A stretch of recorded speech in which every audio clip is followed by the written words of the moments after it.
saw you crying at the discotheque. I saw you crying, I saw you crying at the discotheque. I saw you crying, I saw you crying at the discotheque. I saw you crying, I saw you crying at the discotheque. Bienvenidos al 11º Encuentro Federal de Escuelas Públicas de Gestión Privada. Desde hace más de 10 años, dirigentes y directivos de todo el país hallan en el encuentro anual de Cordiep el lugar donde sus problemáticas son abarcadas y sus experiencias compartidas. En uno de sus libros acerca de la educación, el doctor Jack Wertheimer nos cuenta que la última vez que el escritor Franz Kafka visitó Berlín, se encontró en el parque con una pequeña niña que lloraba. Cuando le preguntó qué le pasaba, ella le contó que había perdido su muñeca. Lleno de compasión, Kafka le respondió que no era así, que la muñeca solo se había ido de viaje y que de hecho él la había conocido cuando estaba a punto de partir. Le prometió a la niña que si volvía al día siguiente al parque, él le traería una carta de la muñeca. Y así hizo Kafka durante varias semanas, llegando cada mañana al parque con una carta para su nueva amiga. Pasó el tiempo y el escritor tuvo que volver a Praga, pero no sin antes comprarle otra muñeca a la niña. Junto a la nueva muñeca venía una carta en la que Kafka insistía que esa era la muñeca que pertenecía a la niña. Por supuesto que se veía diferente, pero esto no era de extrañar, ya que la muñeca había visto muchas cosas interesantes y vivido muchas experiencias nuevas en su largo viaje. La vida había cambiado su apariencia. Como la muñeca de la anécdota de Kafka, la Cordiep ha recorrido un camino aleccionador que ha nutrido y enriquecido su quehacer. Y aquí estamos, reencontrándonos en este maravilloso espacio que con el marco de los cordones de la precordillera nos brinda la ciudad de San Juan bajo la advocación del lema Escuela, Adolescencia y Comunicación, con el propósito de repensar la organización de las instituciones educativas frente al desafío que implica asegurar una educación sustentable, vital y de calidad para todos. Nos reencontramos para estudiar, para compartir en la diversidad, tal como lo viene haciendo la Junta Coordinadora hace ya 25 años, un cuarto de siglo, para profundizar, para incrementar y compartir conocimientos, apartándoles vitalidad, relevancia y significatividad.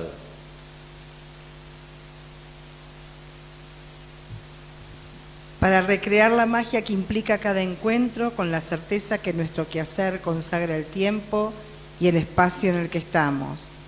Al cabo de 3 días intensos de camaradería, reflexión y aprendizajes compartidos, seguramente regresaremos a los espacios que en la vertiginosa tarea compartimos con muchos otros, renovados, como la muñeca de Kafka, con la posibilidad de inspirar a otros, compartiendo con ellos, con la generosidad que caracteriza a todos quienes nos dedicamos a la educación, lo que hemos vivido en este 11º encuentro en la ciudad de San Juan, cuna del Padre del Aula.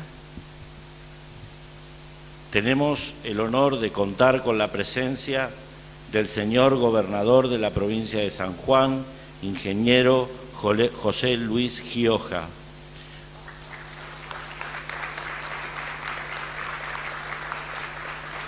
Lo acompañan la señora ministra de Educación de la provincia, profesora María Cristina Díaz y la secretaria de Educación,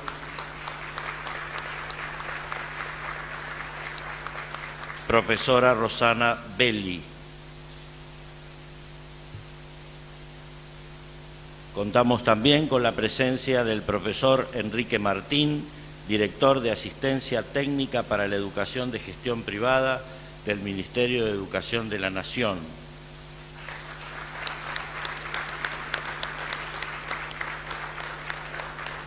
La profesora Nora Pinedo, directora provincial de Educación de Gestión Privada de la provincia de Buenos Aires.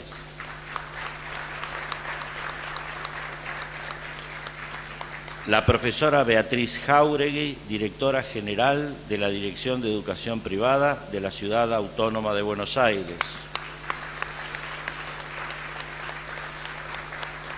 El profesor Fabián Herrera, director de Educación de Gestión Privada de la provincia de Catamarca.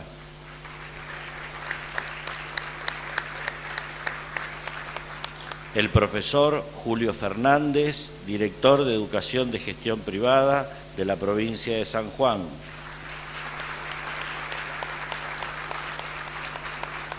El profesor Baruch Seidenknop, director pedagógico de DEGEP.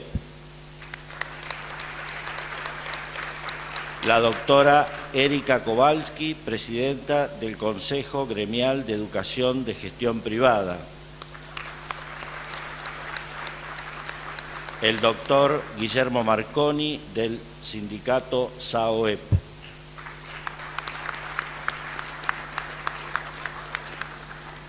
Como es ya tradición en nuestros encuentros, vamos a comenzarlo con una ceremonia ecuménica, con la esperanza que las reflexiones que vamos a escuchar nos iluminen para que podamos acercarnos cada vez más a ser las personas que queremos ser, la sociedad a la que queremos pertenecer y el país en el que elegimos habitar. Invitamos al señor Hugo Barzola, representante legal de Santa Rosa de Lima, primer colegio público de gestión privada de la provincia de San Juan. Tiene una distinción de la ONU como embajador de justicia y paz y una mención del príncipe de Asturias en comunicación y humanidades, que representa a las escuelas laicas. Por las escuelas católicas, el padre Ricardo Doña, cura párroco de la iglesia Nuestra Señora de Luján de la ciudad de San Juan. Por las escuelas de las iglesias evangélicas, el pastor Gustavo Gómez Pascua, presidente de la Iglesia Evangélica Luterana Unida. Por las escuelas de la comunidad judía, la licenciada Paula Romero, de la Sociedad Israelita de Beneficencia de San Juan.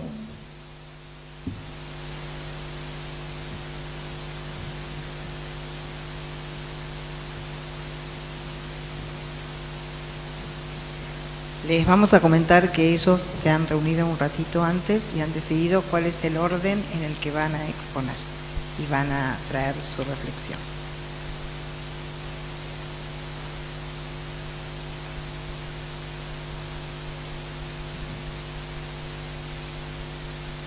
Bueno, buenas tardes a todos. Se ve que tomé agua primero porque el que comienzo a conversar un poquito con ustedes soy yo. Es un gusto saludarlos a todos, señor gobernador, a las autoridades presentes, a los compañeros que trabajamos permanente en distintas provincias, pero lo mismo, en la educación. Creo que es un momento especial en el país y en el mundo hablar de educación, hablar de adolescencia y de comunicación. Y cuando me invitaban en un principio a hacer una reflexión sobre todo esto, me llenó de orgullo. Y el orgullo, ¿por qué? Vuelvo a decirles bienvenidos a San Juan, a quienes son de afuera. Y digo bienvenidos a San Juan porque me siento sanjuanino por adopción. Quien me conoce sabe que lo siento así. Y representar a un colegio tan importante como el Santa Rosa de Lima, que tiene 174 años de vida. Es muy representativo hoy día en este encuentro con todo este mensaje. Es el primer colegio de señoritas que hubo en Latinoamérica, es una importancia relevante, ¿no? Y de un pensador, como fue Sarmiento, de decir, vamos a darle un lugar fuerte a la mujer y vamos a hacer el primer colegio de señoritas. Con este pensador como Sarmiento, gran educador, estaba Fray Justo Santamaría de Oro, quien donó ese terreno para que se fundase este colegio. En este colegio hoy todavía está el corazón de Fray Justo Santamaría de Oro y están las letras de Sarmiento. Entonces esto me llenaba de orgullo y decía cuántas cosas para decir en esto. Hay puro corazón y mucho de letras. Y es ahí donde está la reflexión, donde pienso que en un mundo en crisis, donde hace tanta falta la educación, donde hace falta tanto líderes, ¿no? Qué importante es que estos 3 días de trabajos nosotros tenemos por delante en estos 3 días para llevar a casa y para desparramar por toda la nación un mensaje fuerte. Bueno, tenemos una tierra fértil, los adolescentes, en donde tenemos que marcar toda una fuerza de alegría, de esperanza y fe que la han perdido los jóvenes, y diciendo que en la educación tienen la posibilidad de mejorar no solamente ellos, sino el país y todo el mundo, la familia, ¿no? Es la gran oportunidad de formar líderes. ¿Líderes en qué? En lo empresario, en lo social, en lo familiar. Ser un buen papá es ser un excelente líder. Entonces es una gran ocasión, un gran compromiso de lo que podamos hablar ahora, en estos 3 días, es de llegar y transmitirle a los jóvenes esta fuerza y esta esperanza y esta fe que existe y que podemos. En lo privado se está encerrando mucho la gente, busca la seguridad privada, busca la salud privada y busca la educación privada. Cada vez, no sé si le sucede a los demás, tenemos más matrícula. Y es bueno trabajar en esto, formar desde nuestros colegios para animarlos a salir de lo privado, a trabajar en un compromiso ciudadano, creer en todo lo que tenemos, en esta democracia que tenemos armada, y animar a nuestros jóvenes a ser líderes en todo, desde lo privado al mundo entero, donde le toque vivir. Yo creo que ese es el pensamiento que lo rezaba de noche, la gran fuerza que tenemos en poder ir a trabajar esa tierra, ese maná de jóvenes, de adolescentes, y desde lo privado prepararlo para que vayan y trabajen en esto, un liderazgo, y que sean comprometidos en lo comunitario, que tengan la vivencia propia de ser buenas personas, caminar, elegir, de formar excelentes familias, pero también la posibilidad, ¿por qué no?, en lo que predica mi religión, de ser santos, un camino de santos. Simplemente eso. Y eso lo vivo desde la experiencia y el gran compromiso, de ser custodio del corazón de Fray Justo de Santa María de Oro, y tener las letras de Sarmiento para poder vivir esto. Muchas gracias.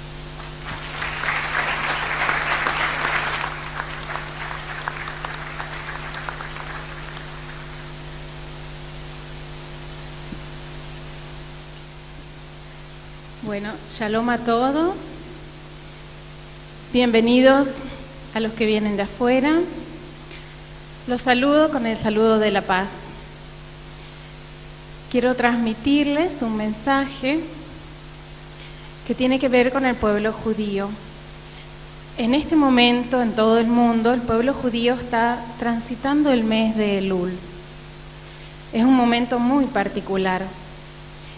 Es el último mes del año judío de la cuenta de los años.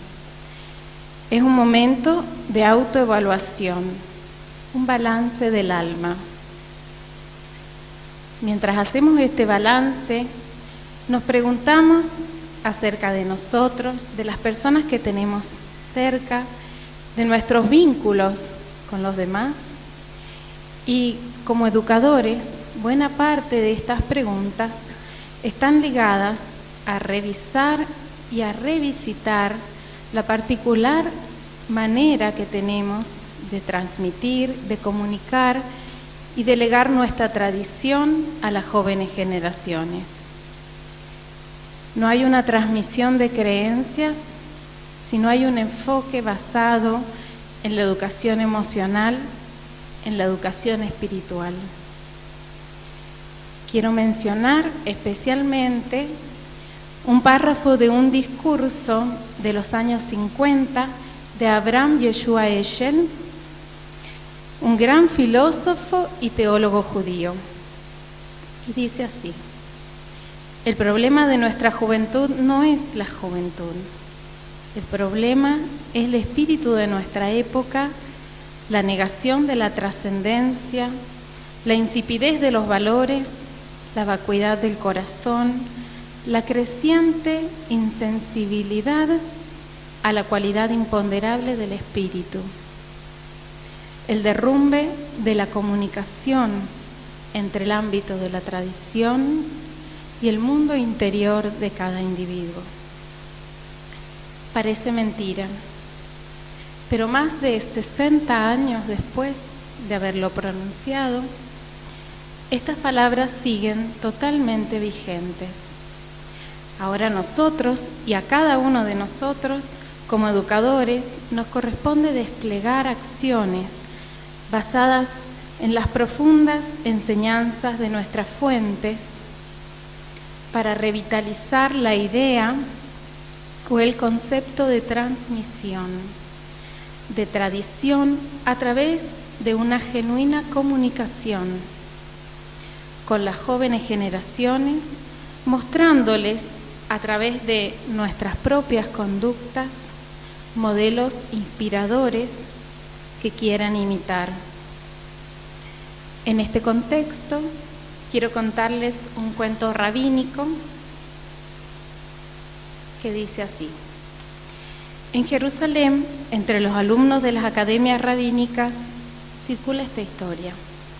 En cierta oportunidad, un rabino, famoso por la profundidad de sus mensajes, se hallaba predicando en una ciudad, y entre el público que lo escuchaba había unos cuantos masquilim, unos cuantos estudiantes, miembros del movimiento iluminista. Al terminar su prédica, uno de ellos, totalmente indiferente al cálido e inspirador mensaje que acababa de escuchar, se acercó al rabino. Nuestras fuentes, comenzó a decir, dicen que las palabras salen del corazón, que las palabras que salen del corazón penetran en el corazón. Rabino, siguió con una despreciable sonrisa. Yo asumo que usted habló desde el corazón. Sin embargo, sus palabras no han llegado al mío. Es más, no han hecho ni una mella, ni han impactado de manera alguna. ¿Cómo es esto posible? Porque sus palabras no han penetrado en mi corazón. El rabino sonrió y, como era habitual en él, comenzó una parábola que dice así: cierta vez, un sonso entró al lugar en el que estaba trabajando un herrero que sostenía un largo fuelle. Después de unas cuantas compresiones en el fuelle, las llamas del fuego de la herrería comenzaron a danzar con ardor. El hombre, que encontraba siempre muy dificultoso encender fuego en su propio lugar, se mostró maravillado ante la eficiencia del aparato. Inmediatamente compró este asombroso invento. Entró a su casa y presuntuosamente anunció: acabo de descubrir cómo hacer un fuego fantástico solo con la compresión de una palanca. Ubicó unos cuantos leños sobre el frío hogar y comenzó a mover ambos brazos del fuelle al mismo tiempo. Nada sucedió. Volvió a probar y nada cambió. Los leños yacían fríos y sin vida. Desconcertado y enojado, el hombre regresó al lugar en el que estaba el herrero y le explicó su dificultad. Quiero el reembolso de mi dinero, vociferó. Este fuelle no funciona.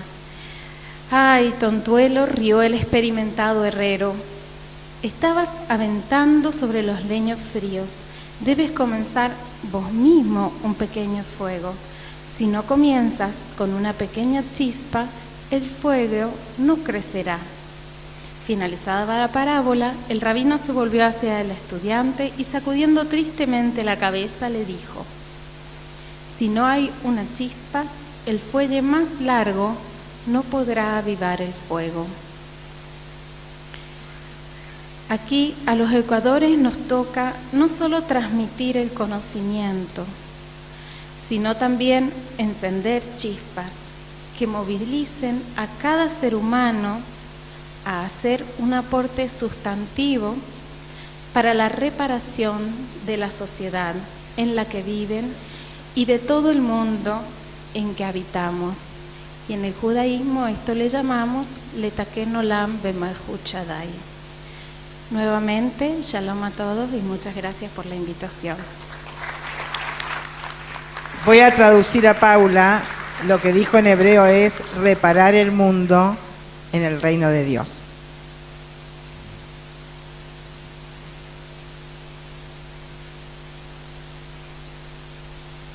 Parte de lo mucho que compartimos tiene que ver con este gusto por las historias. Por eso está bueno, yo también quería compartir una historia. Una historia que está en la Biblia, en el Antiguo Testamento, en el libro de los Números. Seguramente todas las personas cristianas o judías trajeron su Biblia y lo pueden seguir. No, bueno, no importa, sino de todas maneras vamos a compartirlo también como un relato. El relato que les quiero contar se ubica en la historia de la salida del pueblo de Israel de Egipto, ¿sí?, donde era esclavo, y la llegada a la tierra prometida. En ese contexto, Balac, que era un señor, que era el rey de un pueblo que se llamaba Moab, estaba muy preocupado y también muy asustado después de ver cómo Israel iba derrotando a todos los pueblos de alrededor. Por eso Balac, el rey de ese pueblo que se llamaba Moab, decide llamar a otro señor que se llamaba Balaam, que era un hombre que tenía una relación especial con el Señor. No sé, le quieren llamar un profeta, le quieren llamar un santo. El rey de Moab llamaba a este Balaam para que maldiga a Israel y de esa manera se le pudiera vencer en la batalla, ¿sí? Entonces el rey envía unos funcionarios muy encumbrados y cargados de regalos para proponerle a Balaam, este hombre de Dios, que maldiga a Israel. Balaam los escucha y les dice a los mensajeros que por favor sean sus huéspedes por una noche. Durante esa noche, el Señor le dice a Balaam que no maldiga a Israel. Regresan los mensajeros, las caras largas, la frustración. Le dicen al rey lo que pasó, así que el rey de Moab vuelve a insistir, enviando otro contingente de negociadores, más encumbrados todavía con más regalos todavía. Otra vez Balaam los escucha y les pide que sean sus huéspedes por una noche. Durante la noche el Señor le dice que ya que vinieron a buscarlo, que vaya, que los acompañe. Pero, y esto es muy importante, que les diga lo que el Señor le indique y no lo que ellos quieren escuchar. Al otro día parten hacia Moab con este santo, este profeta, Balaam, por fin, ¿no? Lo están llevando, que va montado en una burra, que va a ser protagonista la burra, ya van a ver. Pero mientras se están yendo, el Señor se enoja porque Balaam estaba yendo. Entonces envía un ángel terrible con una espada que se interpone en el camino. La burra ve al ángel y se sale del camino. Entonces Balaam la azota. Otra vez el ángel se interpone y otra vez la burra intenta evitarlo y se mete en una sección con árboles y se lastima a Balaam. Balaam, más molesto todavía, le pega más fuerte. Otra vez el ángel les vuelve a cerrar el paso, al punto que la burra trata de meterse debajo de Balaam, que ahora ya la azota con un palo, totalmente furioso. Entonces, el Señor abre la boca de la burra, que dice, ¿qué se imaginan que va a decir la burra después de recibir semejante garroteada? ¿Por qué me pegas? ¿Qué te hice? Balaam le responde, te estás burlando de mí, no vas por donde yo te indico. Y la burra le vuelve a responder, ¿alguna vez te serví mal antes? ¿Soy yo de hacer este tipo de cosas? Balaam tiene que reconocer que no. Y entonces el Señor le abre los ojos a Balaam y él también ve el ángel del Señor frente a él. El relato continúa, pero se hace demasiado largo, números 22 y 23, si quieren conocer el final de la historia. Pero, ¿qué tiene que decirnos este relato tan lejano a nuestra lógica? ¿Qué tienen para decirnos hoy en este encuentro en el que vamos a reflexionar sobre escuela, adolescencia y comunicación? Algunas pistas quería compartir con ustedes. Primera pista, mirando el relato, desde la perspectiva de la fe, el Señor actúa en la historia. Y esto es perceptible, en el relato es perceptible para todos. Es perceptible para el pueblo de Israel, que el Señor actúa en la historia. Es perceptible para el otro pueblo también. Incluso para la pobre burra es perceptible también. Otra pista, sobre todo pensando en el lema, ¿no?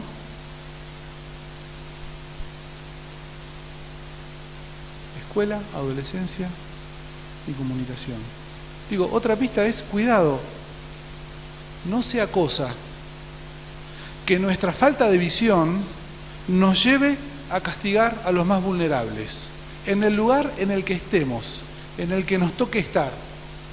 No sea cosa que nuestra falta de visión nos lleve a azotar a los más vulnerables. Creo que otra pista que nos tira el relato es la invitación a abrirnos a la diversidad, al otro, al extranjero, al enemigo. Porque la historia sigue, esa historia también. Abrirse a la coexistencia y a la posibilidad del enriquecimiento mutuo. Otra cosa que nos tira este relato, nos propone, nos desafía a ser valientes para decir lo que hay que decir, a quien sea. Y también nos invita a ser humildes para escuchar lo que haya que escuchar de quien sea. Finalmente, el Señor actúa en la historia, otra vez, y no solo actúa en la historia, sino que actúa para bien de todas las partes, como una hilandera, que va tejiendo su tapiz, el tapiz de su historia, de la historia de Dios y de nuestra historia, con hilos de todo tipo que nosotros le vamos proporcionando. Hilos de los más diversos, de los hilos más finos a las hilachas más estrafalarias. El Señor, como una hilandera, va tejiendo su tapiz con todos esos hilos, Si nos cuesta ver el sentido, o la lógica, o la belleza del tapiz, es porque seguramente estamos viendo al revés de la trama. Que el Señor entonces nos dé integridad para decir y hacer su voluntad. Y que también nos dé la inteligencia para escuchar su voluntad. Aunque sea un burro el que la esté diciendo, a su voluntad. Y que el Señor nos siga guiando en el camino de entender, de recibir y de celebrar la maravillosa diversidad de la que somos parte. Gracias.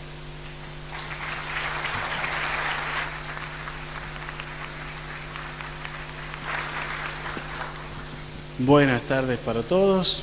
Doctor Baloira, gracias por la invitación. Señor gobernador, a todos bienvenidos al encuentro de la Cordiep. En este momento me acordaba de unas palabras que son famosas del padre Alberto Bustamante, cuando se refiere a los curas, pero la podemos aplicar aquí también a este encuentro. Dice que los primeros 10 minutos de la predicación de un cura calientan el corazón, los segundos 10 minutos calientan la silla, los terceros 10 minutos te calientan. Entonces, a mí me tocan los cuartos minutitos, así que vamos a hacerlo breve. Después de viajar y de tener que viajar tan lejos y demás, empezar con estas reflexiones es muy lindo y que Dios nos dé ese espíritu lindo para poder compartir estos días que la Cordiep nos regala, ¿no? El Papa Francisco nos contaba cuando estuvo en Brasil de algo vivido en el encuentro de Aparecida allá en el 2006, ¿no? Decía que invitaba a toda la iglesia, principalmente a los obispos, pero a toda la iglesia, a cuidarnos de la ideologización, de ideologizar los mensajes, ¿no? Para interpretar verdaderamente el sentido de lo que hacemos como cristianos, como católicos, tenemos que partir no desde alguna idea exterior, sino desde el mismo Evangelio, que es donde está la buena noticia que Cristo nos trae, ¿no? Y él contaba de una experiencia sobre esto que sucedió cuando estaba en el encuentro de Aparecida del año 2006 de la Iglesia Latinoamericana. Y dice que estuvo esta tentación presente, la tentación de tener un método para trabajar, ver la realidad, juzgar, obrar, ¿no? Como corresponde, y el método está bien. Lo que decía Francisco es que el cuidado tenemos que tenerlo en la posición que tomamos cuando nos ponemos a ver la realidad, porque el punto de vista, la mirada que tenemos que tener es lo más importante. No se trata de reunirnos solamente para ver la educación, para ver la adolescencia, para ver la educación privada, sino qué posición tenemos ante esto, ¿no? Y como cristianos la posición es una sola, de ser discípulos de la palabra, que nos enseña la palabra, y discípulos también de aquellos que educamos, que nos piden y que nos enseñan aquellos que educamos, ¿no? Como discípulos del Evangelio, ¿qué posición podemos tomar en estos días? Yo les invito a tomar la posición de aquel padre del Evangelio cuyo hijo no tuvo en cuenta todos sus regalos, que tomó su herencia, que se fue, que malgastó los bienes y que un día decidió volver a la casa del Padre. ¿Con qué se encontró? Se encontró con un padre que no lo esperó, con un padre que salió a su encuentro, que cuando lo vio de lejos se conmovió en su corazón.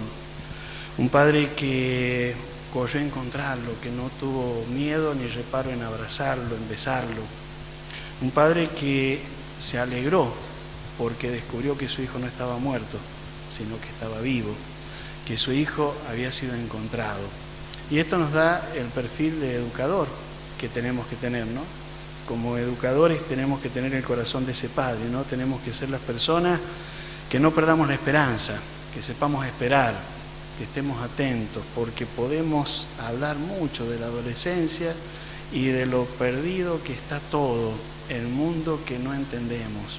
Como nos decían recién, no es el mundo que está perdido, nosotros estamos perdidos en el mundo. Y lo único que nos devuelve esta realidad es tener un corazón de padre, no dejar de querer, no dejar de conmovernos ante la realidad que viven nuestros chicos, ¿no? El corazón de padre es el que se conmueve, es el que sabe expresar su amor, el que sale a encontrar al hijo que vuelve, el que no lo espera sentado, sino que va a buscarlo en medio de su mundo. El que no lo entierra al hijo, por más que vea que está totalmente perdido, sino que tiene la esperanza de la vida. Ese es el corazón que nosotros tenemos que tener, ¿no? De última, una convicción en el corazón. Somos educadores y la convicción es que Dios pone en nuestras manos una vida para que la ayudemos a crecer. Pero esa mirada de ser educadores también va a llevar en estos días una mirada sobre la realidad de los adolescentes, ¿no? Nos decía el Papa Francisco también que tenemos que salir de nosotros mismos, ¿no? Que la iglesia que no se corta, que la iglesia que no sale de sí misma, que el cristiano, la comunidad que se queda encerrada nada más que en esto, en leer el Evangelio y sacar cosas bonitas, pero no sale fuera, es una comunidad que se enferma, porque el encierro enferma, es una iglesia que se enferma, ¿no? A la iglesia le puede pasar que salir afuera de sí misma significa también vivir un accidente, ¿no? Y el Papa decía esto: les quiero decir francamente que prefiero 1000 veces una iglesia accidentada a una iglesia enferma, porque la iglesia ensimismada no tiene remedio. El cristiano ensimismado, no saliendo a buscar, no yendo a buscar, no metiéndose en la realidad que quiere como padre, no va a poder evangelizarla, ¿no? La enfermedad típica de la iglesia es la autorreferencia, nos decía Francisco, ¿no? Podemos cometer ese error también en nuestros encuentros, tener como referencia solamente todo lo que tenemos elaborado desde un marco teórico, pero no llegar a ver la vida de nuestros chicos, ¿no? Debemos ser discípulos del Evangelio, pero también tenemos que animarnos a decir, tenemos que ser discípulos de nuestros adolescentes para aprender de ellos, ¿no? ¿Saben que quiero compartir con ustedes algo muy sencillo? Es una letra de una canción hecha por 3 chicos que, con el permiso de ellos, Juan Manuel les escribió la letra y los otros 2, Andrés y Cristian, le pusieron la música. Son una banda de rock que andan dando vueltas por... Tienen 14 años. Escribieron esto. Todavía no le pregunto si está referida a la preceptora, a quién está referida la letra. Dice así: me mirás fijamente, me mirás enojada y no me dejás entrar en tu mente. Abrime las puertas, déjame entrar y por favor no salir nunca más. Estas 4 paredes no me dejan respirar, yo necesito salir un poco más. Me siento encarcelado, ella está por ahí fijándose que yo no pueda salir. Abrime las puertas, déjame entrar, por favor no salir nunca más. Un adolescente que habla.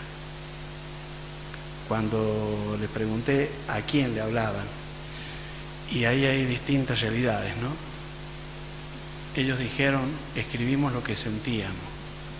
Le pueden hablar a la vida y pueden estar gritándonos que quieren salir a la vida y que necesitan que nosotros abramos las puertas para la vida, pero le pueden estar cantando también a la muerte y que necesitan una salida, porque la propuesta de muerte es muy grande.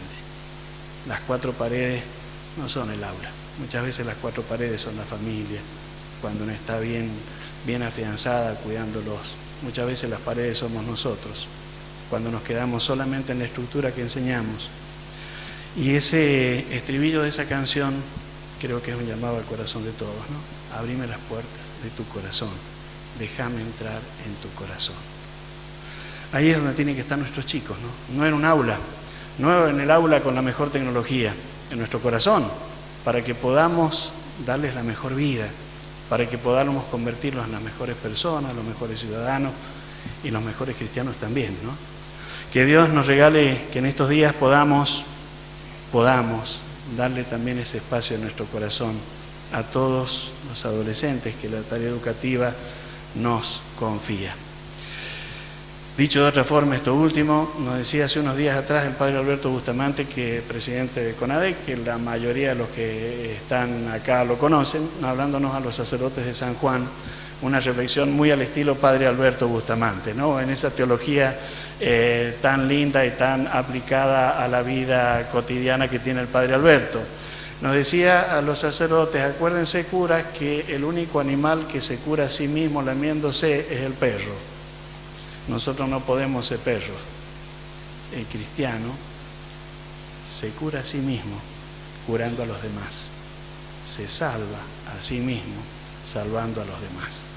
Que el Señor nos regale ese espíritu grande, capaz de olvidarnos de nosotros mismos y lanzarnos a esta tarea tan sublime de tender la mano a nuestros chicos para salvar a nuestra patria, para salvar a nuestra historia.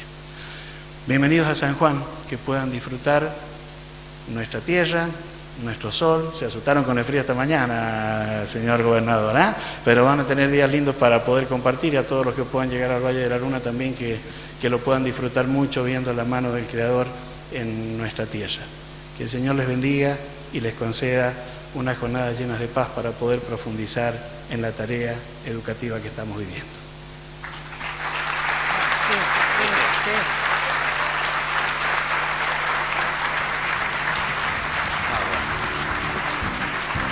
Está bien, entonces...